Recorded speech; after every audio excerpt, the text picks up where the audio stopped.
I watched the fight between Anthony Joshua and Robert Helenius. And before I go into it, let me say, as a boxing fan, to watch that fight, it was like watching a paint dry. But let's not be too critical and look at it in a different way. AJ took his time. You can't blame him for doing that. Why? Well, you wasn't in the ring. AJ was. It doesn't matter who was in front of him. This was his way of coming back from few disappointing big fights. He could not afford to take risks as there was massive big pressure on him and his career. As any professional boxer knows, one lucky punch and lights out. Here is an example.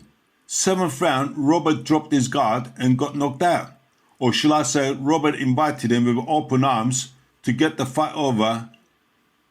But in honesty, Robert was very tired, ran out of steam. AJ could be criticized for taking too long to dispose Robert and being very cautious or not taking risks. But like I said, everything was riding on this fight. There is never an easy fight. AJ's lost his confidence after 3 heavy defeats in the past, and that must have been on his mind from the first round. Played it safe and cautious. I don't think he will stand a chance against Dontay Wilder. Dontay will start fast from the first round, and AJ will not be able to handle Dontay. AJ will never be a world champion again. He hasn't got the technical skills and close-range boxing skills. Just jabbing and waiting for that opportunity to use the right hand don't win fights. He hasn't got the power in his jabs like Lennox Lewis had.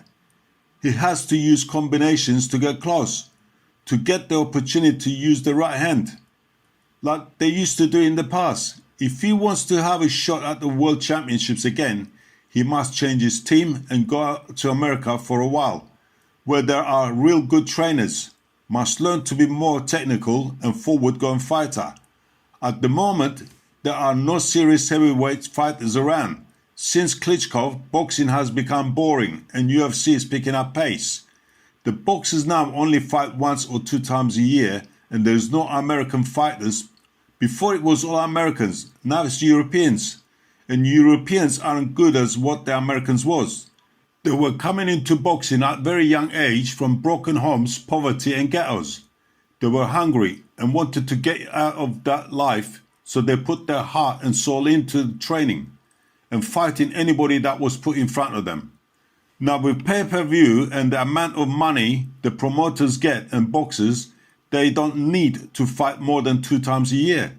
So by only fighting 2 times a year, they lose that killer instinct and also handpick fighters.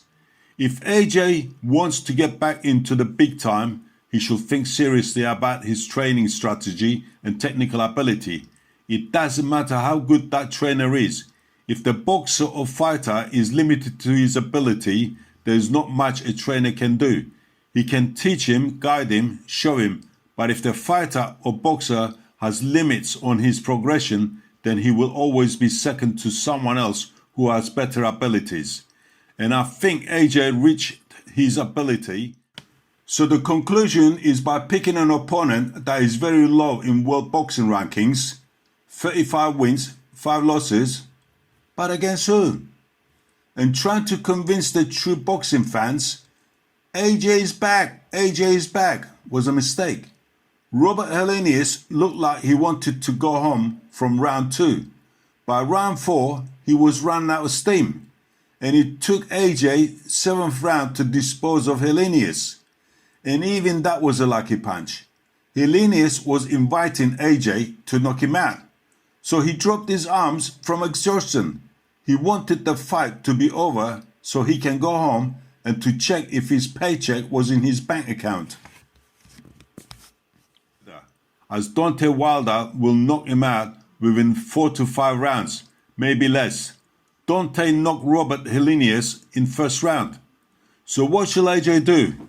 He should take a couple of more fights before he faces Wilder to get the confidence back and take a bit more risks.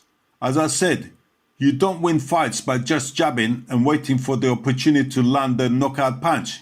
He needs to work on his combinations very seriously. By the time that opportunity comes, the opponent might be 1 step ahead of you and his stamina, technical skill might be better on the night.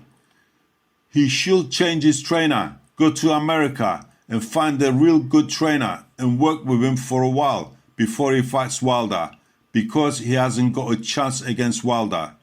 And if he loses to Wilder, then it will be all over for AJ. And by the way, if AJ fought Tyson Fury within a couple of months, let's say, he would lose to Tyson Fury easily.